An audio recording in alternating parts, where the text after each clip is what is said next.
Thank you very much.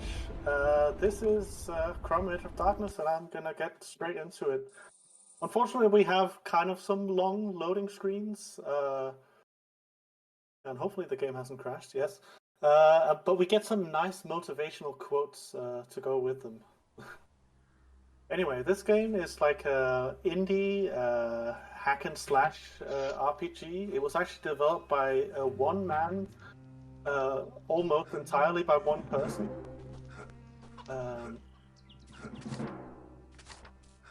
Made in the Blender game engine. So Blender mostly known for like making 3D models. Also has a built-in game engine that this game was made in.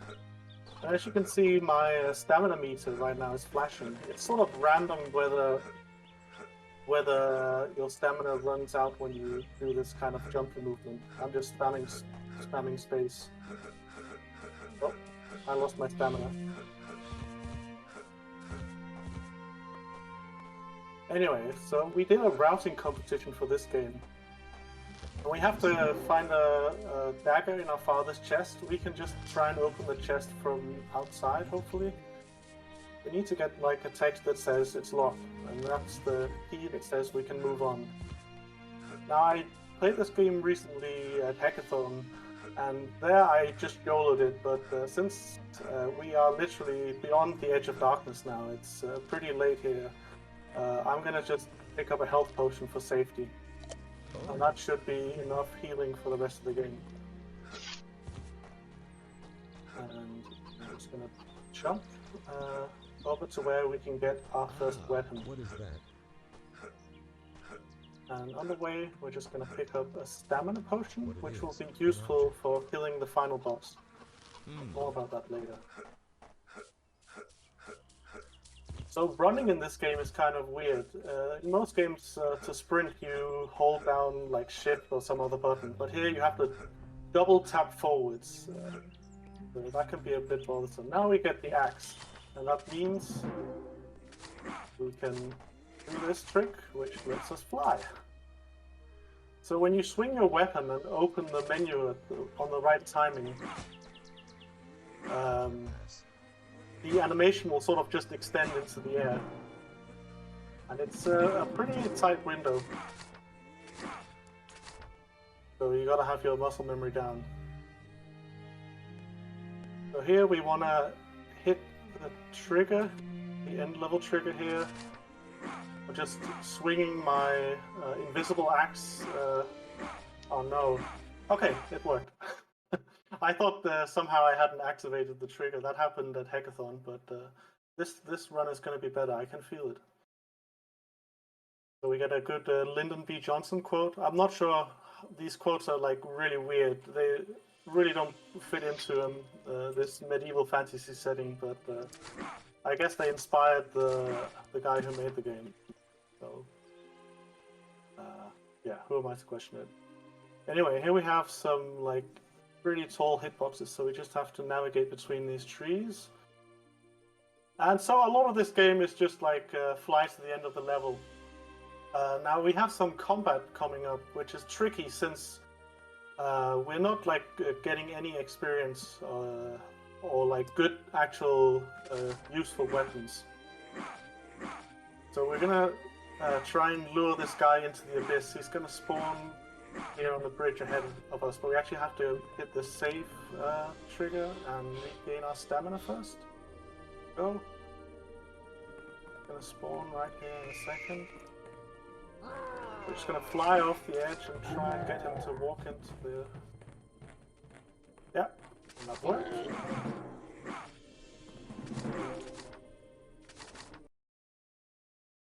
So another thing that's really important in this game is to remember to make a save in every single level, because if I don't do that, the end level trigger will actually just load me back into the same level, so I'll essentially be looping, yeah, doing levels several times. So that's like a small thing you can easily forget, but can result in a pretty significant time loss. So hopefully I remember. Luckily there is a convenient autosave hotkey. Though there's also an auto-load hotkey, and you have to be kind of careful with that, because if you auto-load on F6 without having auto-saved in the same level, it'll corrupt your save file. So hopefully that doesn't happen.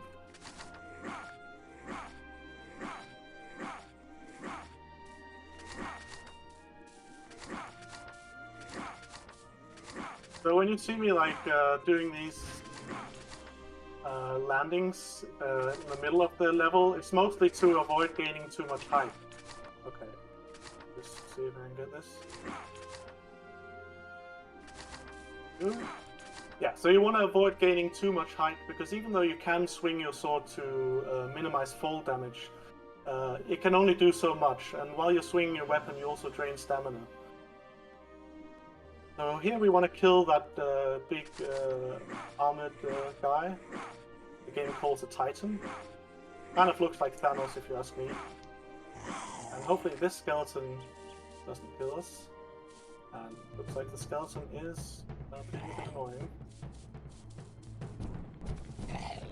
Okay, so we got that guy into the abyss. And that means we can complete the level, hopefully without the skeleton killing us. The enemies are like quite scary since we haven't leveled up at all. And especially since I don't have stamina. Okay, let's just run away from them. So now we enter this castle, and there's a whole story to the game where we came back to our village. It had been attacked by some people, and I haven't played this casually in a long time. But I think in this level, there's supposed to be like a side mission where you save a king who's been taken captive. But we're not going to do that. We're just going to do the same thing and fly to the end.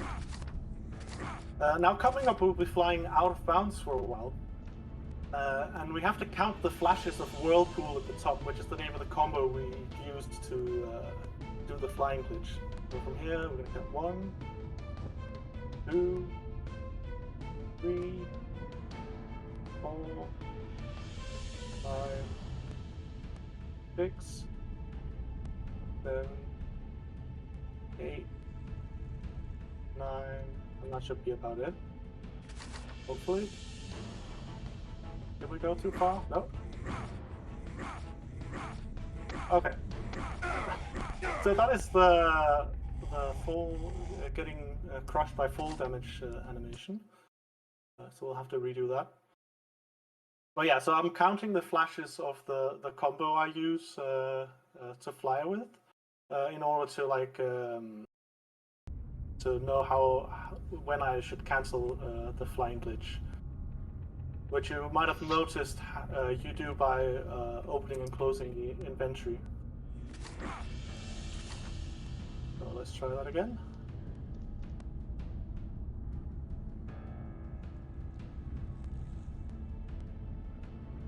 One, 2, 3, 4, 5, 6, 7, 8, 9. That should be about it. This looks better. Cool. Now we just have to touch this trigger here, and we can go to the end. And let's just make an autosave to be sure that we're not repeating the level. So now we've made it to the bottom of the castle, and we are in a bunch of caves. And this level is gonna unfold quite similar to the other one. A lot of flying out of bounds, this time counting to 23. So this is a good time for any donations or messages.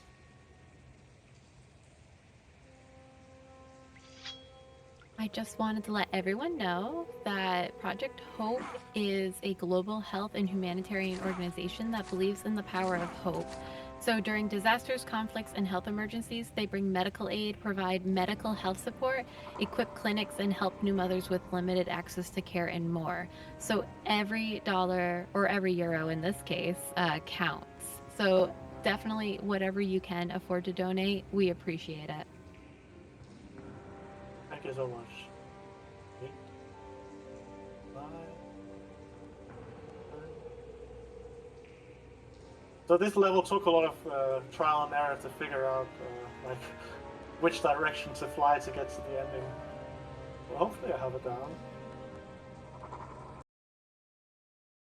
16, 17, 18, 19, 20, 1, 2, 3. Let's see. Yeah, that looks good. Well, you want to be careful here because there are some, like some of the surfaces you can land on without taking damage, but others you can't. So you just have to be a little bit careful. Now this is like probably one of the hardest levels because we have to activate like 10 shrines in order to activate a teleporter at the end of the level. So we're going to be doing a lot of like starting the flight glitch and landing, and often starting it like close to enemies, which can be scary if they can pretty much one-shot us at this point, since we're quite far into the game and haven't leveled up at all. So they look like this, the things we have to activate. That's one. Oh, does not look good.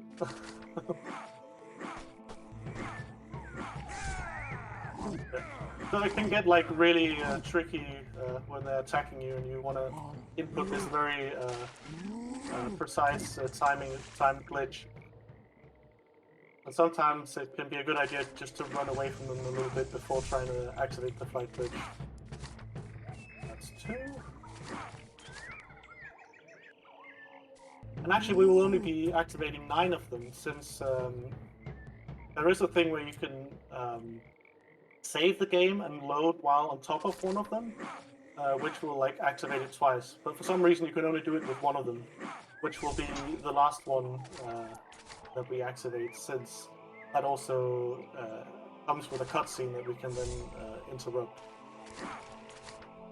Now we want to gain quite a bit of height, because we have to get over a cutscene trigger and get into this tower, which will appear right here. Okay, we're a little bit high, so I think I'm just going to land.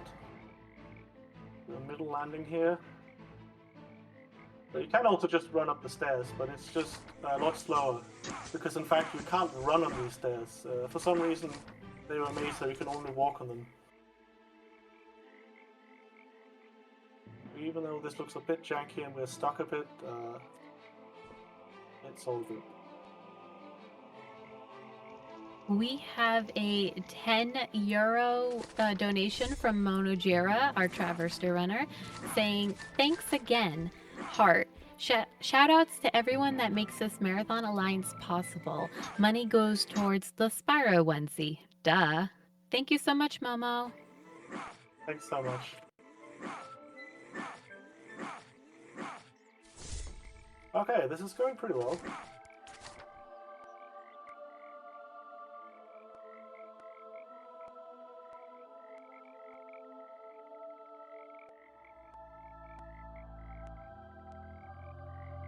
But whenever you're dropping from the sky like this, there is a certain chance that you'll just get crushed by fall damage.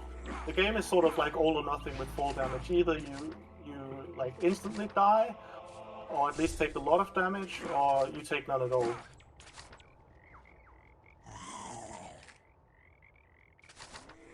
Okay, so they're coming up on the last shrine, which hopefully I'll be able to do the duplication on. Yeah, so that was actually pretty scary. Maybe I should drink that regen potion now.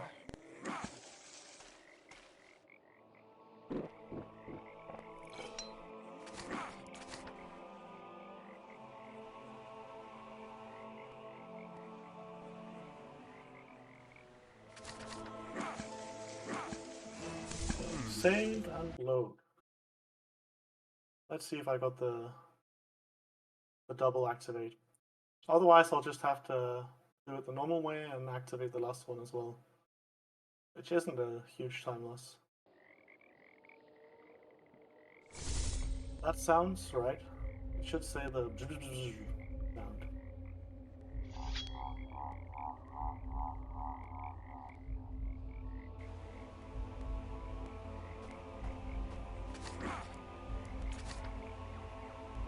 want to fly around this waterfall again to avoid a cutscene trigger. And then this is like a pretty scary landing here, because the game, at least on mine, lags quite a bit, which usually means it doesn't slow or decrease fall damage as it's supposed to when swinging the axe. But it worked out, and so now we're actually in the last level before the final boss. The final boss, luckily we can pick up the best weapon in the game just outside the dragon's lair, and then just attack it repeatedly. But first we have to get there, and this can also be a bit scary, because we have to fly quite far. And, the structure that is located at the end of this level makes the game, at least on my computer, lag a lot. Which means there's a good chance we'll just die from fall damage. So for that reason, I'll actually do like a middle landing halfway there, which will hopefully work out.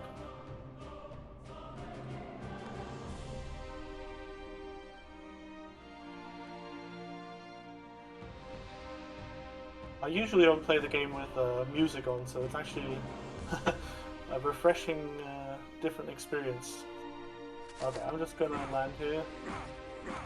Hopefully we don't die. Okay, good. We'll just make an autosave. So see, now the game is lagging a lot, and that is because this whole building has to load in. And in here, the game is going to lag even more because there's so many enemies that are going to spawn in a second. And here I should save the game as well, and he's already coming for me, that's great. Okay. And hopefully we can grab this big ass axe before they kill us. Okay, this might be something I have to try once more. So yeah, once they start attacking you, often there's no way back. But usually you can sort of run around the back and sort of grab it before they spawn, or at least quite quickly after they spawn. But I just noticed one of the enemies already saw me, so I just tried to YOLO it, but that didn't work out. So I'll try a little bit more of a cautious approach this time. We'll just go around the teleporter here. Oh, putting a lot of lag. See if we can get the axe here. Yep. Nice. Now we just need to activate the teleporter, or alternatively, be able to fly there. Oh no, this is not good. Yeah, this might take a few tries. I don't know what happened there. I seem to just be stuck in place. Maybe I got stuck in in the floor, some other collision. At least we still have some motivational quotes.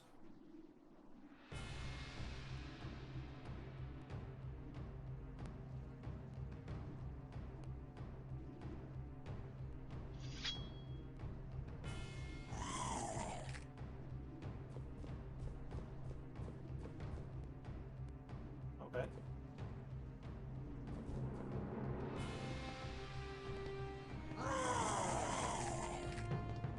Get the axe. Go. Now run. Okay. So let's just take this really carefully. Do a little autosave. So now we want to go to this book and read it. Okay, so they're actually attacking each other, which is great. That means I can just sneak by. That happens sometimes. Alright, so now we get to the final boss. And this is, we're actually gonna hear the developer himself speak, because he voiced the dragon. Though I've heard that sometimes the dragon's voice isn't that loud.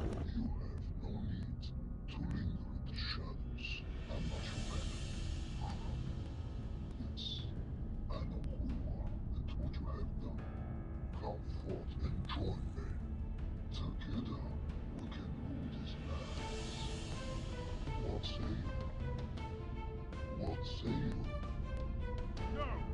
Free my family!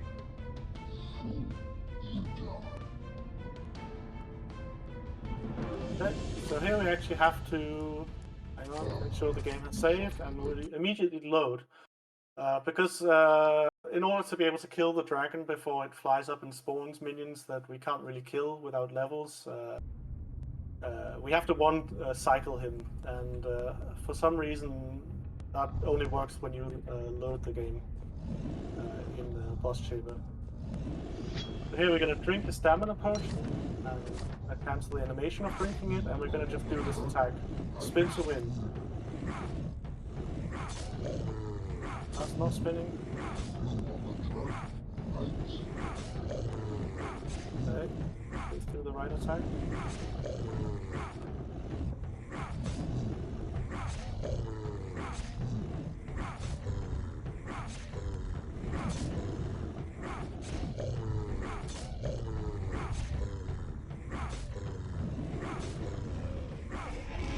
That's the dragon. At last! It is done. And that means the time is coming up very soon. Death. Prophecy is I just need to The free watch flows this have been cutscene revenged. and enter the It is not over yet. teleporter next to I still the need to find my waterfall, family and and save that'll be it. I should go. No matter what awaits me on the other side, I'll face my destiny. And let God have mercy upon all those who dare to stand on my path.